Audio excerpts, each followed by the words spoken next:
palikod. Masyado siya kalapit. Move it back. Yan. So what now? Who is going now to take over? The senators are ready to take questions. What a statement. Statement muna. What is the thing out there asking for a short statement from you? I cannot make a short statement. My statements are always very long.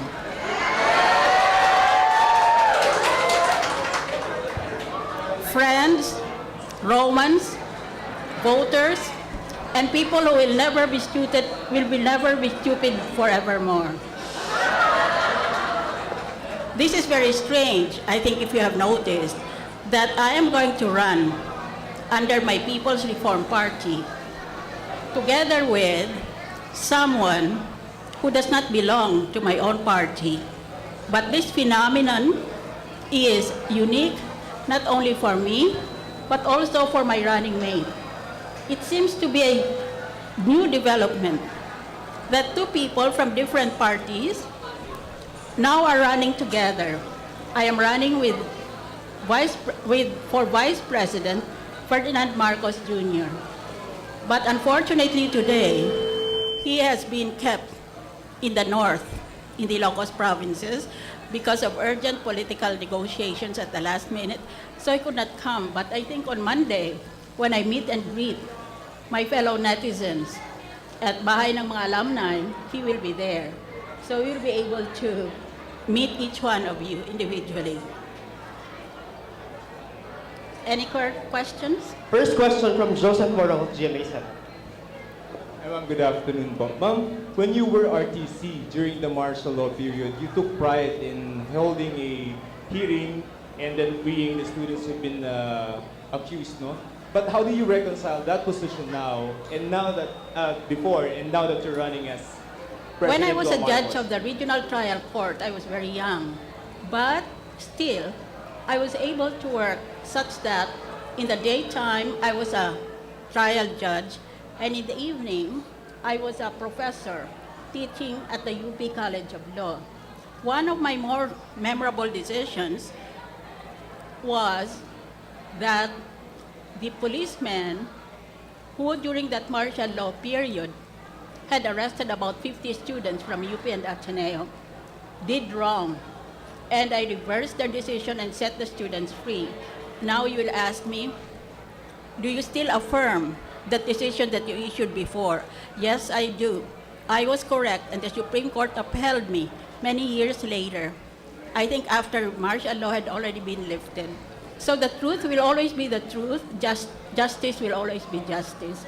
And I'm very happy, as a lawyer in my fading years, to tell you that this has been my experience. Ma'am, just as a follow-up on that, how do you reconcile that position before? I'm sorry? How do you reconcile that position before, now that you're running as the President to a Marcos? Life does not have to be a constant straight line from one end to another. We do not live our lives like that way.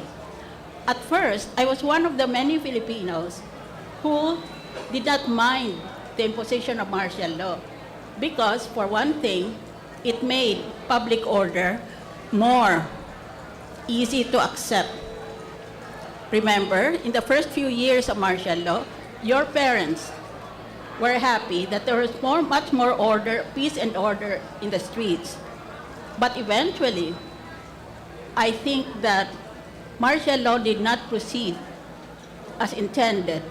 And now later there were reports of human rights abuses, each one of which deserves a keen examination of the facts involved. So, I do not have to reconcile me as a trial judge, for which I won awards from the Lions and from the JCs, as one of the outstanding new lawyers and one of the outstanding young men. That was how they were called before. Because times change. The millennials, of which you are part, have changed. You don't realize it, but your opinions and your ideologies are far different from those of your parents or even your grandparents. So we always have to adjust to the times. Next question, Ms. Maricel Halili from TV5. Other questions? Yes. Ma'am, a question from a student. Hi po, I'm a student from the UST. This is your third time to run for the presidency, ma'am. Do you think time is really is the charm? I can't understand our microphone system very well, isn't that so? But I'll try and, I think you said, what? Do you think Charm, ma'am. Do you think the third time? the Oh yeah, the is third really- time's always a charm. The third time my husband asked me to get married, I said yes.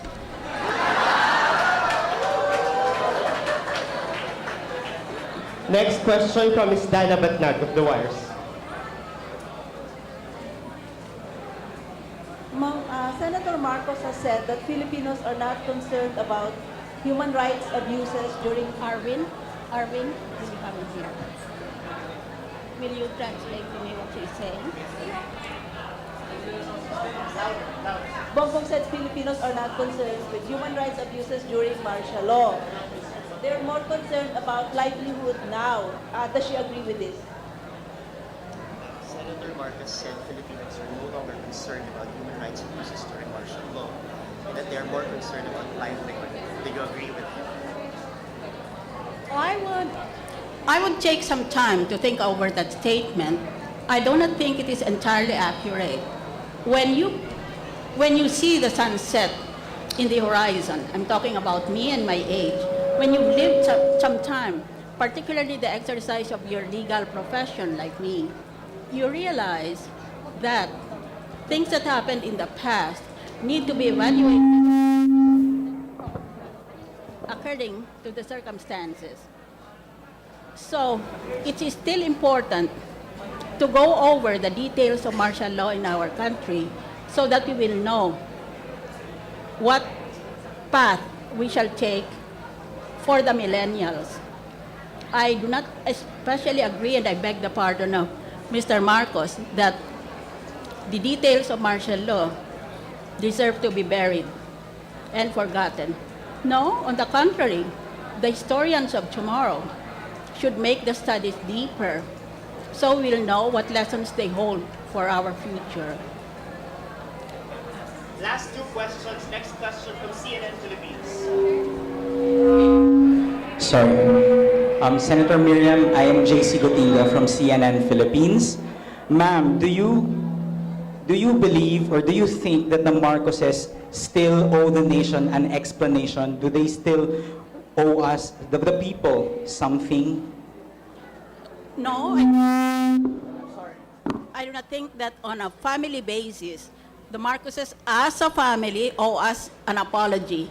In the first place, it was not the case that President Marcos, the father, told all the Marcoses to come together and they all decided jointly to conduct certain activities that were later viewed with disinterest or with distaste or even without outright criticism by other Filipinos. That was not the case. They did not agree as a family to sit down and say, okay, let's do this. Let's set up curfews. Let us regulate the issuance of firearms and so on. So this was all the result, not of a familial discussion or decision, but the result of the policy decision of the man at the executive head of the department of the government, President Marcos, plus his advisors. So what they were doing were, in their ideas, the best interest of the Filipino people. I think that if you look over my columns at that time when I was, among other things, I was a magazine columnist, you'll see that I was praising some of what I thought were the happy results of martial law. But eventually, you'll see also in my writings, I begin to get more critical, and eventually I get to become sardonic and sarcastic. So I think what should happen is that there should be a forthright disclosure of all documents and written remembrances of those times so that we can agree at least on what the facts were. One last question. Last question. Ms. Lim Parabelo, PCW. Ma'am, Ms. Lim Parabelo. I will answer any question except my vital statistics. Hi, ma'am. Ma'am, good afternoon, ma'am. Ma'am, kakayanin po ba ng health ninyo at ng finances ninyo ang campaign? Oh, kung si Mr. Santiago lang, kakayanan ko anytime. Pero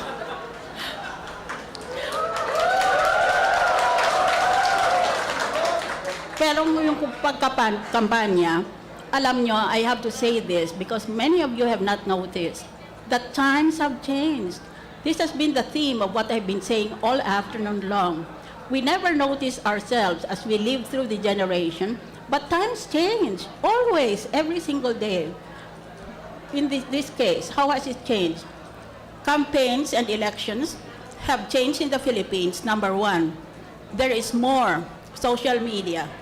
The internet has radically revolutionized the way young people think and how they affect their own families, their parents, their own siblings, and the people who live with them.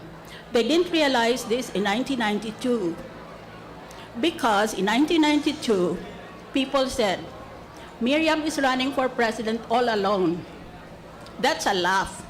They laughed at me in my face. And they said, she will never win. Because when these kids, whom she loves to talk to, go home to the provinces, the parents will simply order them whom to vote for. That has been the way of our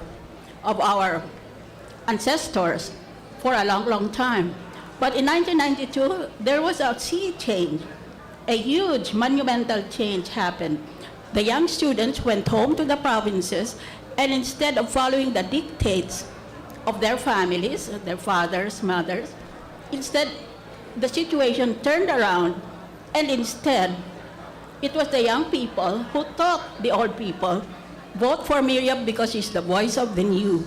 So I hope that this voice will continue to be resurrected and in fact will prevail in these elections. That is what is going to happen. That is my prediction.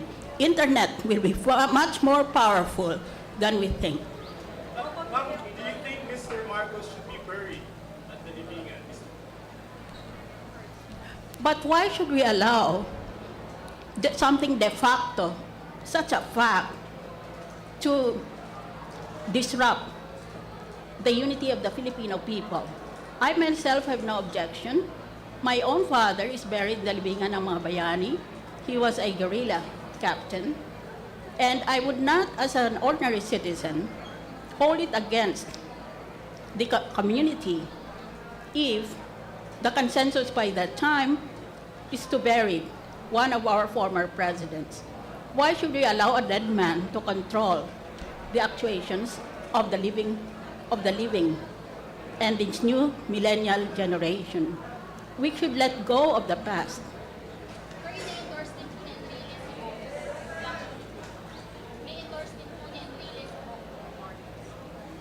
Well, I cannot be responsible for the mental convolutions of a man.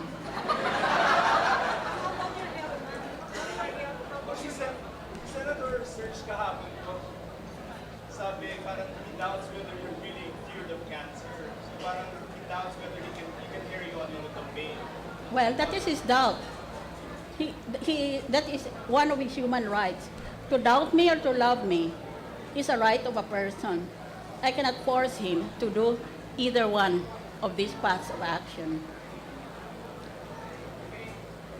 Thank you very much. We'll see you on Monday. Thank you. Thank you. Just one more. One more photo. One more photo. You holding the certificate. Center mo dito. Center mo na lang